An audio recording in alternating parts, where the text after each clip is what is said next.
Welcome back to Careers with Miss V. I'm so excited to bring another incredible guest. Today we are meeting with Gunjan Aggarwal, who is the co-founder of Learn with Leaders. Welcome, Gunjan. I'm so excited to have you with me today.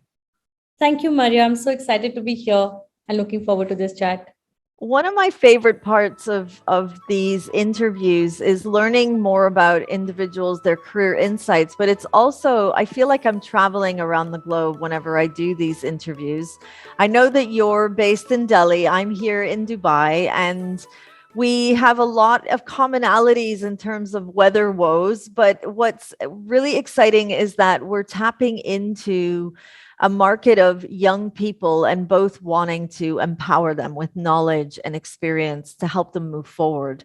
So today's conversation is going to be along the journey of your personal journey, but also taking us through to how you help teenagers and of course how you help them preparing for their future pathways ahead. So for anybody watching this right now, you want to stay tuned because we will be tapping into all these different elements. Gunjan, there's so many questions I know I'd like to ask. And one of my favorite questions to ask right at the beginning is, where did it all begin for you? So if I took you backwards in time to a time around the age of the young people that you try to help today, were you the same entrepreneur mindset type of an individual, or did you have different interests when you were a teenager? Great question, Maria. So, well, when I was in school 2 decades ago, we definitely had no choices. So while growing up, at least from an Asian country perspective, India, we were given choices of careers which were limited to become a doctor, engineer, CA, or just become a failure. Essentially, those were the top three career choices. Otherwise, you were considered a failure, or you could become a lawyer, maybe. I grew up in that environment, and that was everybody's environment. We didn't have internet, we didn't have exposure. More than that, we never had guidance or mentors to tell us what to do. Our choices were so limited that we just went by what everybody was doing or said. And I was always very entrepreneurial mindset. So way back then, when there were no internships available, I did my first internship in grade 11, unheard of.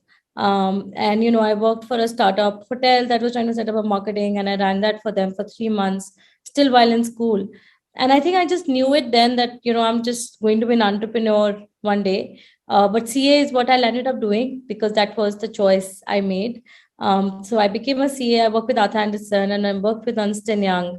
Post that, I did my MBA from a school called Indian School of Business, Hyderabad, which is one of the top B schools in India.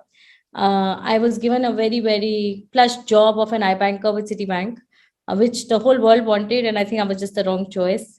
So I did that for a year. And then I said, I'm done because I got my first bonus. And I said, I'm not going to sit behind a computer, make Excel sheets. It just wasn't me. And I wanted to be in the education space. So I came back. I was in Bombay. I came back to Delhi. And I, started working on my entrepreneurial venture. This was in 2007. So yeah, 17 years ago almost.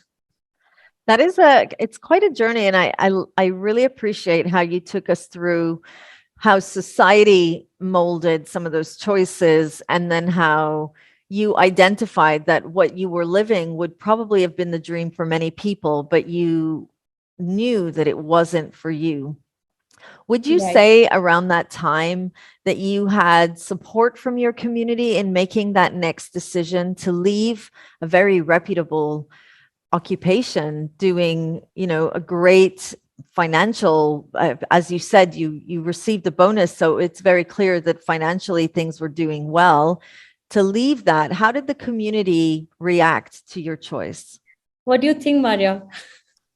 Leaving an iBanking job with Citibank.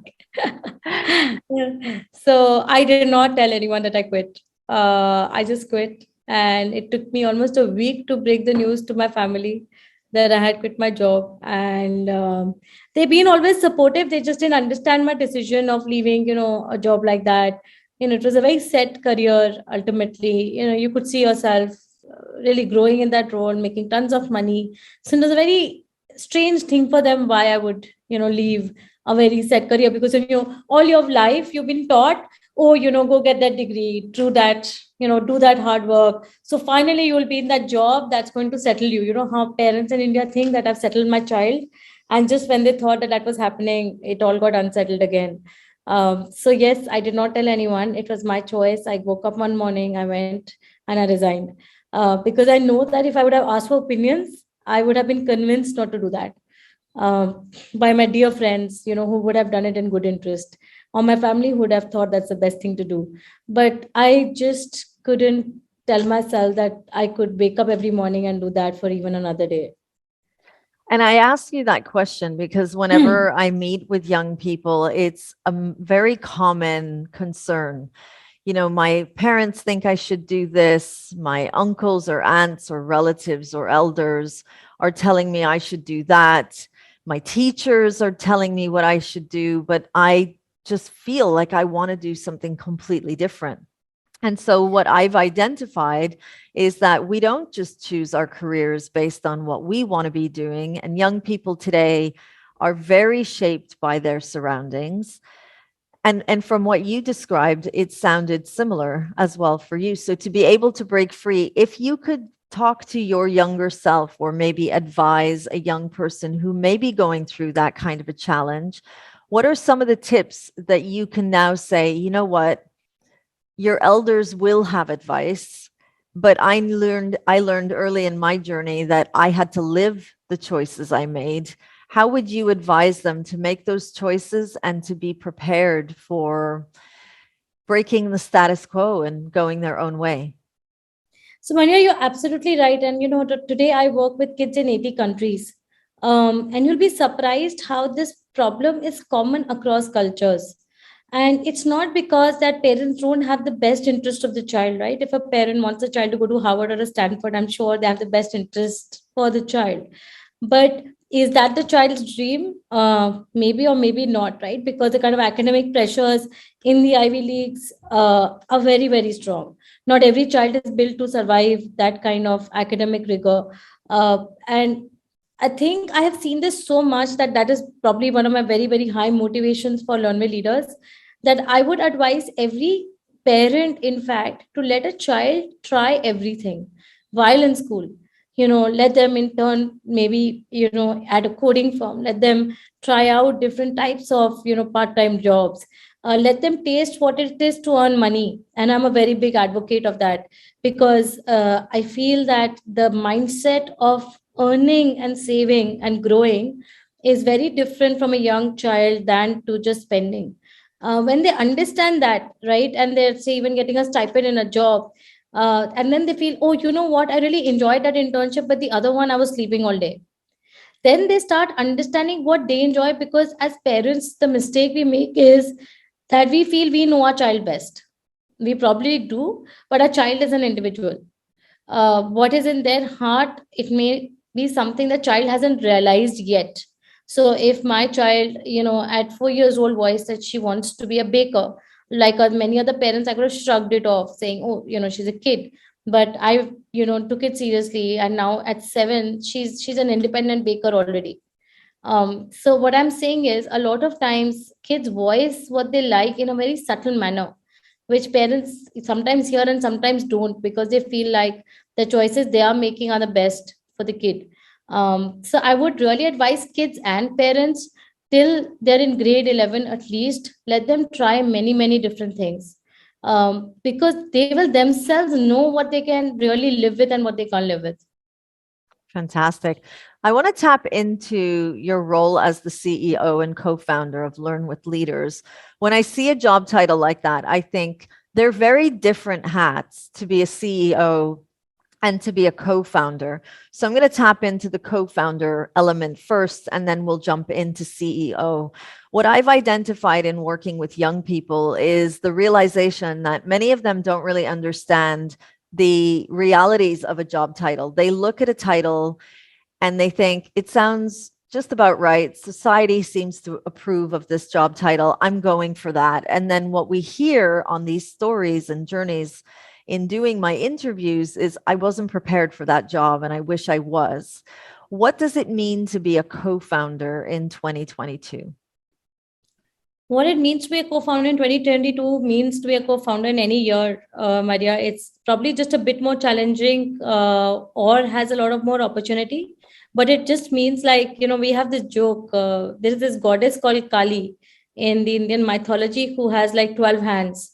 So, the joke that I was saying is I literally feel like I have 12 hands right now, because at the same time, you'll end up doing so many different things, that it's just commendable, the kind of work you have to manage between at the same time. Plus, I think you need to have mountains of patience, because every day there are challenges, every day there's chaos. Startups are chaotic, uh, and you just have to just learn to be above the waves, because it's very, very easy to sink, but it's very tough to swim. So give us a daily, a typical day in the life of you as a co-founder. Okay, you don't want to scare the students, right? The idea is to share the realities, because No, I understand. if we want young people to be prepared, we need to show them not just the glamorous parts of a job title, but also the realities behind the job title. Yes, absolutely. And, I think being an entrepreneur for me has always been lots of fun.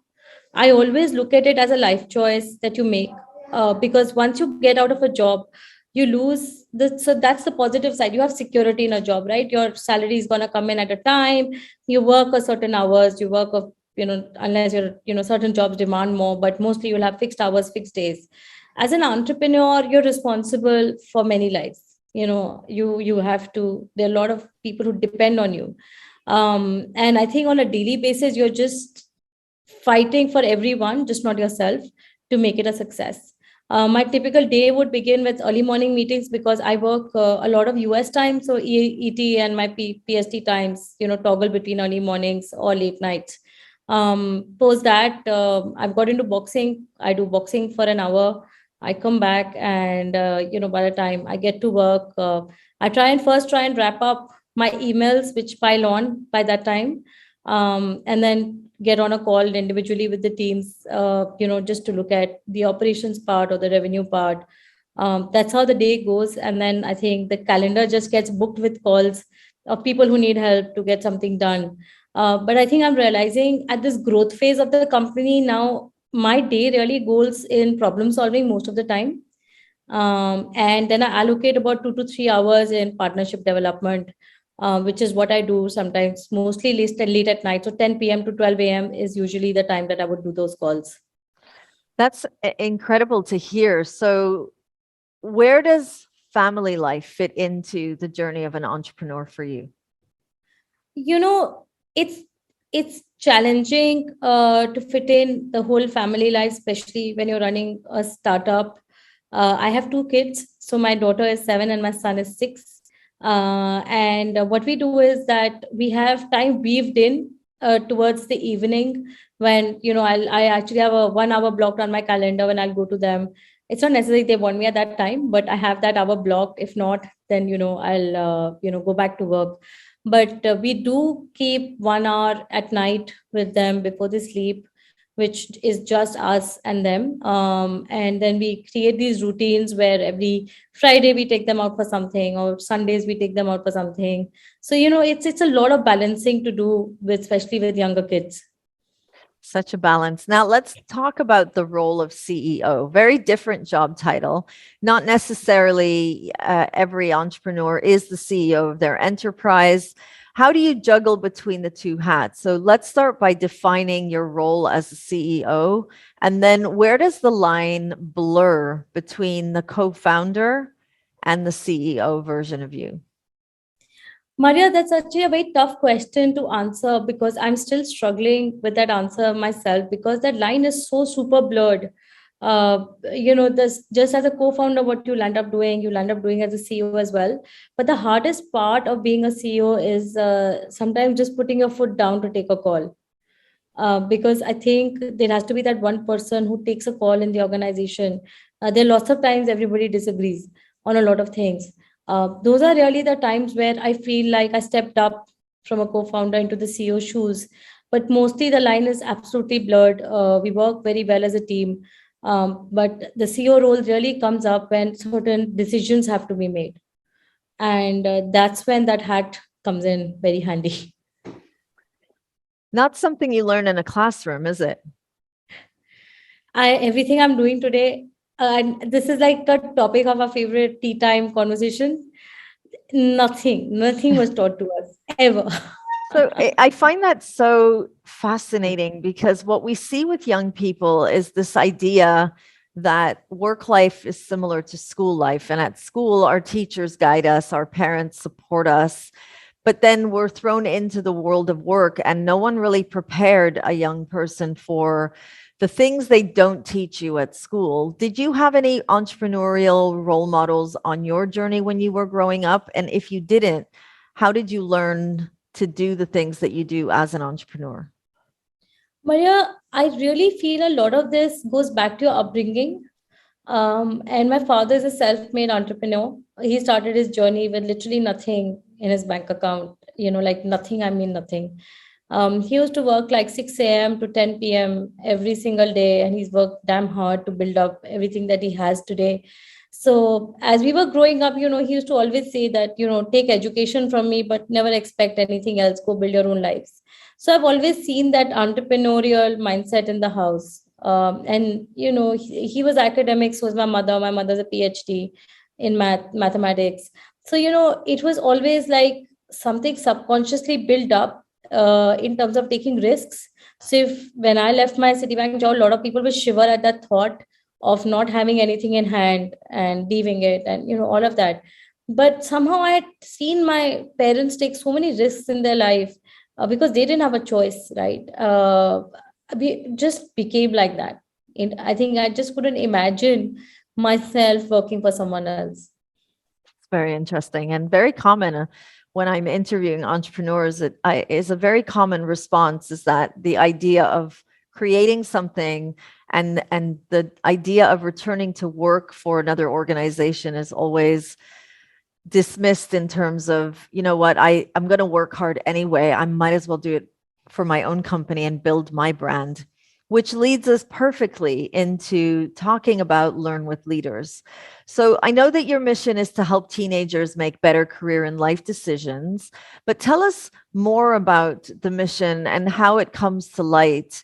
Why did you decide that Learn with Leaders was where you wanted to be focusing your career on? Maria, education is why I left my job in the first place, and it's been where my heart is. But 5 years ago, when the idea for Learn with Leaders was born, it came from a very, very personal experience that I had with my daughter when she went to school. She was all of like 3 years old, and the reading pressures got to her. A super confident, amazing child suddenly lost confidence. And I just felt like the education system had just completely given up on our kids. Just the individuality of every child, just asking a child why rather than what, reacting to just something they said than understanding where they come from. And I felt like I just have to do something about it. So I set out to actually change the education system. And while I started doing that, and I started meeting up a lot of people, I realized that it's a much, much bigger task than I thought it was, because different countries, different legal regulations, there is just way too much that has gone into it over the last decade for it to change. But I could create a supplementary system that starts supporting kids to be who they want to be, right? Like choices that they didn't get to make, things that they didn't get to explore, networks that they would never have. And, I was having a chat in the morning with Nutrat on this, the whole networking. I feel like networking is so undervalued in this world when they are young, that what they don't understand is that today, if I network with my peers set across the world, tomorrow there'll be people I can pick up the phone and call. In India, at least, it is like, oh, somebody, then I'll get this internship. But the world doesn't work that way today. People actually respect you if you approach them, even if it's a cold call. I built my entire business on cold calls. So there were a lot of skills that were never taught to anybody, right? Because and they were looked down upon skills like, oh, you do a cold call to somebody. No, no, no, find a contact. That's how typically life works.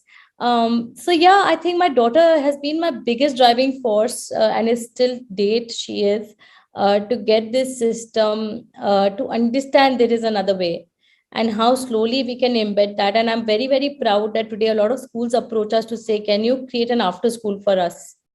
So they are seeing the value that kids are bringing in. They are like literally shocked at how happy kids come out of our programs.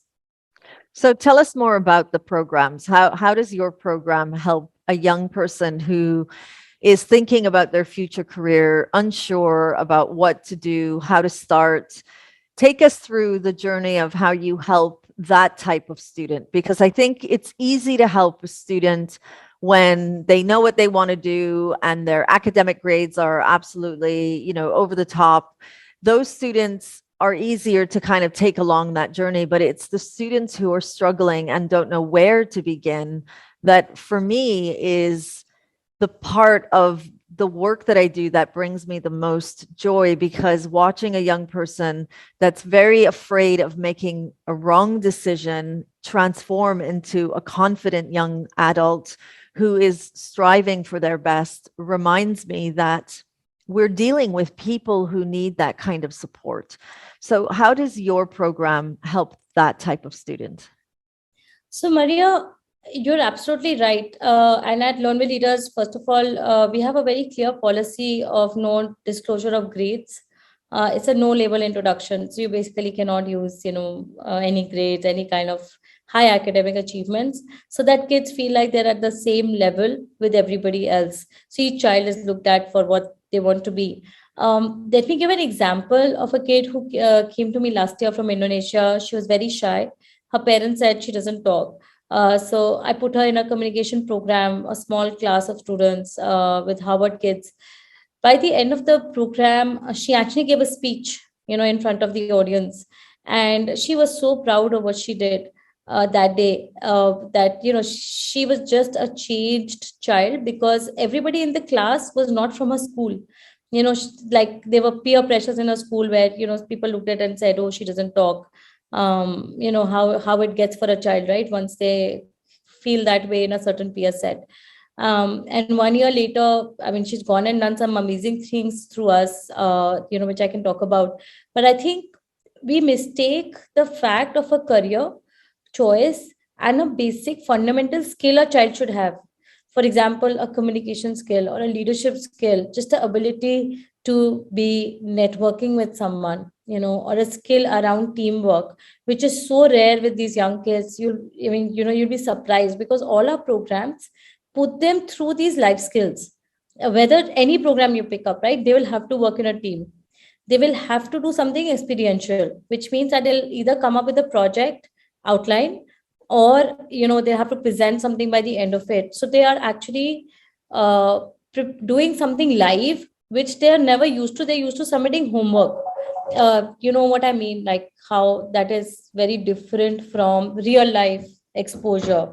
And it's amazing. The team dynamics is absolutely fun to watch. How these kids come together in a team, and all of them want to succeed, because that's how the school has built them up, right? Like you just have to be doing well. So I think the journey with Learn with Leaders is beautiful for them, because while they can pick up any program, these hard skills are built into each thing that they do. So the output is that, and then they're put in a global community of kids who they become friends with. So there's an automatic support system created with like-minded kids. So say for example, kids came in for a program. We do a pre-law and a pre-medical program, right? Now these are kids who are confused. These are not kids who made up their mind to be a doctor. These are kids who get to experience what medicine could look like, what kind of career option medicine has, just not being a doctor, but there are 100 other career options within the medical field, because some kids want to be in the medical field but not be a doctor. So all of that starts opening their mind to possibilities that they've never seen, and then they can talk to 30 other kids who feel the same way. Amazing. Till now we can't get into that community which is niche. Amazing. Okay, let's talk a little bit more about the partnerships that you have. Harvard, Stanford, MIT, bringing competitions, programs, and fellowships. Incredible, definitely incredible universities that gather a lot of attention from young people around the world. But how do you work closely with them, and how does that help a teenager applying for either a degree that they want to go on to or inspire them into an occupation? So, Maria, what happens today is, say, when the SAT and the ACTs weren't accepted last year, a lot of the good universities, especially in the US, have moved towards a profile-based selection today.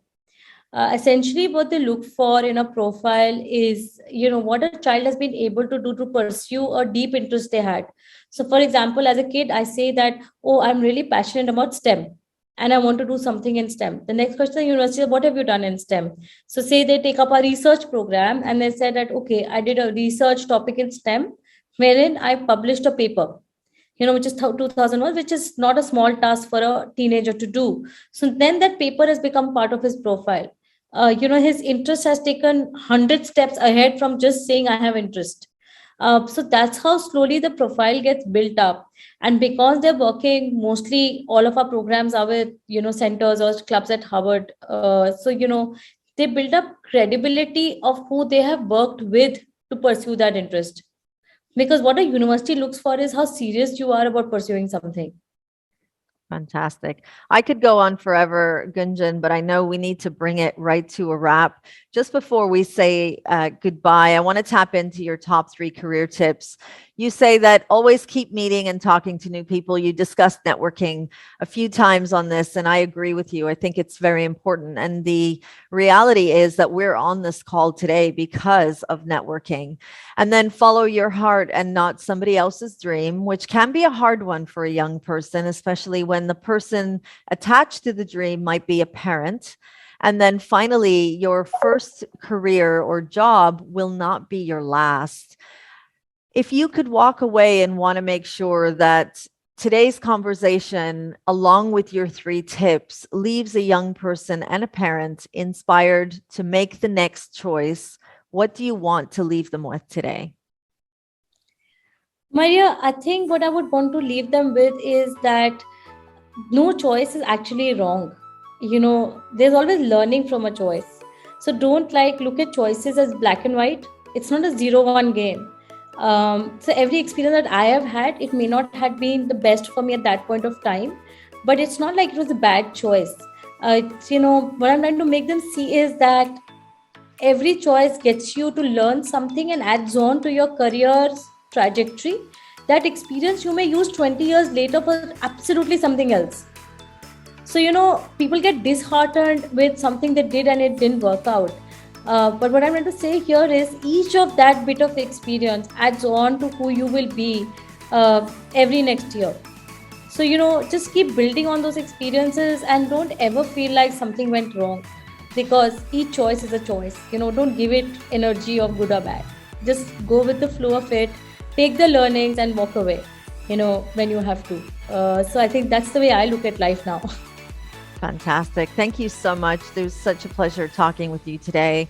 And thank you everybody for watching. We were speaking with Gunjan Aggarwal, who is the co-founder and CEO of Learn with Leaders.